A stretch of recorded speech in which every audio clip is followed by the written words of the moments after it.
Welcome to special Christmas break episode number 3 on A Cup of Gratitude podcast. I can't believe we're at the middle of December, and I'm so excited to bring these special episodes to you. Today's week is starting with Heather Jeffery. She is a Christian writer and certified mental health coach, passionate about empowering women with biblical truth as they link arms to seek clarity, specializing in emotional and spiritual abuse as well as healing through divorce. Heather believes our stories have purpose and are meant to be shared to encourage others, just as we are encouraged by those in the Bible. She lives in Maryland with her 2 teenage daughters, where she also works as a physical therapist and enjoys spending time outdoors, especially near the water. You can receive truth-filled encouragement by subscribing at heatherjeffrey.com and following her on Instagram. I'll have that information in the show notes. Heather and I have become very good friends, and she was on the podcast before. You would definitely want to go back and listen to her episode. And then today, after she shares her word with you, we are going to be hearing a song from Laurel Taylor. Laurel's also been on the podcast actually a couple of times, as well as her parents. She started out as a Christian music artist and is now in the genre of country. Let's take a look at what she's doing right now. She's an award-winning artist, a female producer, a singer-songwriter, and a trailblazer in the emerging country trap genre. Originally from Montgomery, Alabama, Laurel moved to Nashville at just 18, immersing herself in the music scene for the past 12 years. From performing on American Idol to touring across the country, Laurel's music spans country, pop, and CCM. And now she's making waves, the first female artist to embrace country trap, blending her soulful roots of country with the cutting-edge sounds of trap beats. Laurel is also a signed artist with Real Fun Records.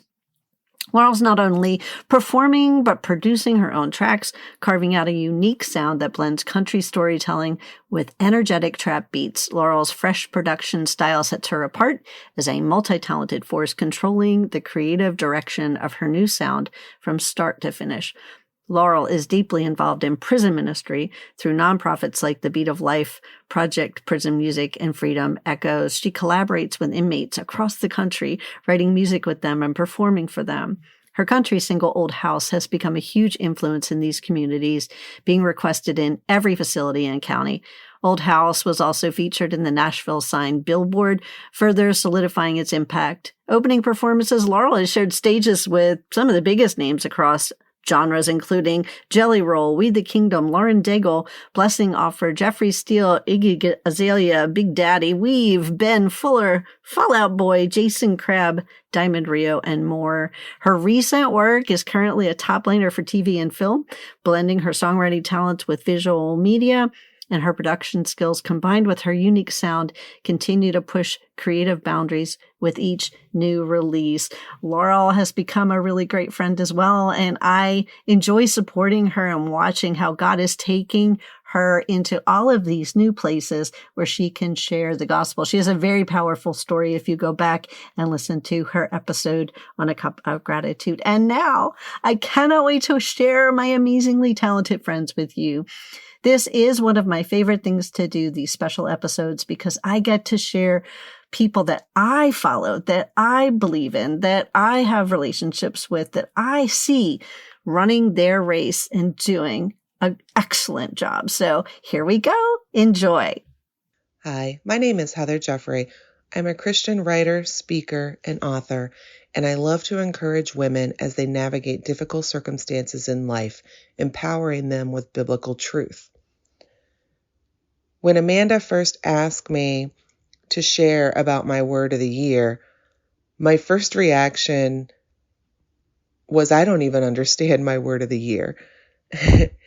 And as I started really thinking about it, God said, yes, you do. And we need to talk about this. So I will let you know that my word for 2024 is a difficult one. Or so I thought. As I walk through my word of the year from starting in 2018 was the first time I did a word of the year. And that word was persevere. And I was in a very difficult time in my life navigating a destructive marriage, headed for divorce, and persevere was the last thing I wanted to do, but I still wanted to be standing at the end. So I said, yes, God, I am willing to persevere.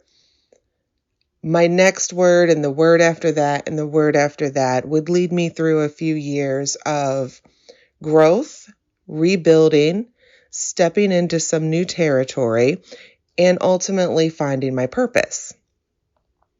So at the end of 2023, as I'm praying for my word of the year for this year, I was very conflicted. God kept giving me the word truth.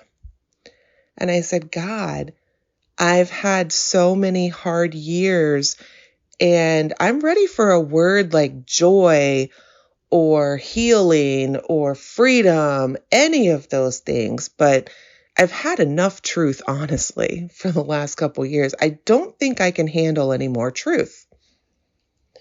But God was firm that this was my word. Everything I came to him, potentially could I have the word freedom? Well, you will know the truth and the truth will set you free. And every time I kept looking for another word, God said, no, truth. Truth is your word. It's true. So I said, okay, let's do this. If you've walked through difficult seasons in life, sometimes the word truth has it's taken on a negative meaning. You think of truth as something that's going to hurt you. It's going to reveal things in your life that will create hurt and destroy relationships. And that was my experience with truth. The truth had set me free out of a destructive marriage, but it had also revealed some deep heartbreak, and that lies and deceptions were revealed. And that was tough to handle. So now looking back on 2024, when God gave me the word truth, I really feel that God was saying, I want you to assign a new meaning to truth. One that does not include feelings of hurt, betrayal. I want you to understand what truth is in my word. And that I could certainly get on board with. So as I began focusing on truth in 2024, the verse Philippians 4:8, fix your thoughts on what is true and honorable, right, pure, lovely, and admirable. Think about things worthy of praise. So there was a focus, a shift, if you will, from truth that we tend to associate with negative things like hurt and betrayal, and shift onto truth that is positive. And some of that was a little bit difficult, as you can imagine. All of us walk through some hard things in 2024. We've heard some things that maybe were not true, heard some things we weren't sure if they were true. And trying to sort through that can be a painful, difficult task. But I love what God was doing with this word with me, because he wanted to change my definition. When I heard the word truth, I would automatically have a bristly reaction.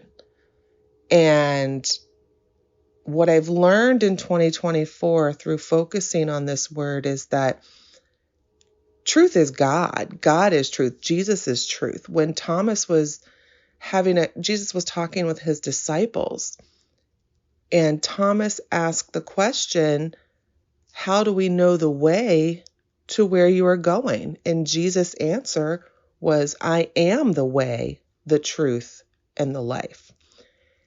And reassigning new meaning to the word truth is crucial as believers. Jesus is truth. Truth is what will set us free and is where we should fix our thoughts. And it is not a bad thing. In fact, Ephesians 5 tells us, for once you were full of darkness, but now you have light from the Lord. So live as people of light, for this light within you produces only what is good and right and true. Truth is what makes us different. Truth is what is lived out through us, that we can experience God's truth. It can set us free, and we can share that with others. And in fact, we are actually instructed to expose evil and darkness. Ephesians 5:11 says, "Take no part in the worthless deeds of evil and darkness. Instead, expose them." And the way we do that is by being true and sharing truth. What is true? What is false? And the only determination of truth is Jesus himself. So what I love about having truth as my word of 2024, and yes, you heard that right, I switched from dread to love of this word, and that Jesus was able to redefine the impact truth had on my spirit. When I heard the word truth, I would automatically brace myself for, oh no, what's coming next? Oh no, what now? And associated it with something negative. And even though I knew that Jesus was truth, and I teach women to walk in biblical truth through difficult times, my own personal association with that word was a negative one, and I didn't even know it. I thought, stand up, straighten your crown, walk forward in truth. I clung to that as my mantra after going through a destructive marriage and divorce. That was my mantra. But I hadn't fully understood the word. So in 2024, God has reversed this negative impact of truth. Now, when I hear the word truth, if someone says to me, I need to tell you the truth, I am no longer bracing myself for impact. I am sitting up straight and saying, yes, let's talk about truth. And for God to make that shift from a negative, dreadful reaction to a positive reaction, one that embraces what is to come, I'm so thankful for that, because that is what truth is, and that is the truth that will set you free. Even when truth is painful, it will set us free, but Jesus is the truth, and that truth is never painful. That truth is always leading us to a greater benefit, more than we could ever think to ask or imagine. And I'm grateful that God gave me the word truth, and I cannot wait to see what he gives me in 2025. And even if I pray for my 25 word and I dread it, like, oh God, that is not what I needed, God knows best. And I know that he will lead me through whatever word he chooses for 2025, and it will be for my good. And that is the truth.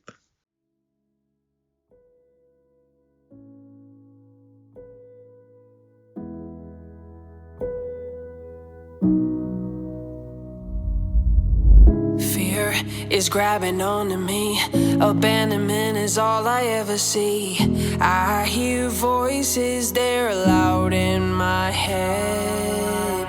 Pain in my chest, heart racing, got the cold sweats, legs shaking. I don't know how to feel like myself. I'm closing my eyes, I'm gonna be fine, and I can see the bright light that's in front of me. I put up a fight, I'm gonna be fine, and I'm not running away this time. I can't catch a breath.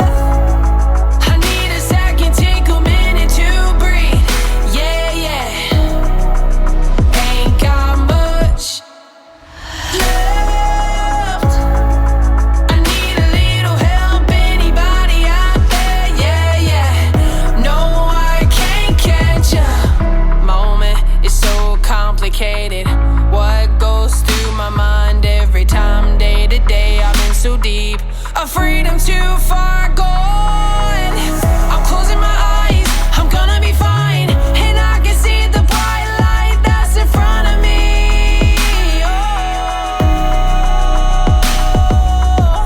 I put up a fight, I'm gonna be fine. And I'm not running away this time. I can't catch up. I need a second, take a minute to breathe. Yeah, yeah. Ain't got much love. I need a little help. Anybody out there? Yeah, yeah. No, I can't catch up.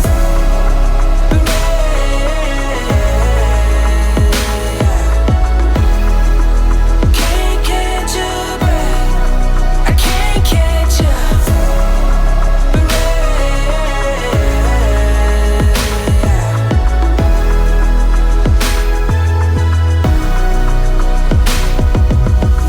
I'm closing my eyes, I'm gonna be fine. And I can see the bright light that's in front of me. Oh, I put up a fight, I'm gonna be fine. And I'm not running away this time. I can't catch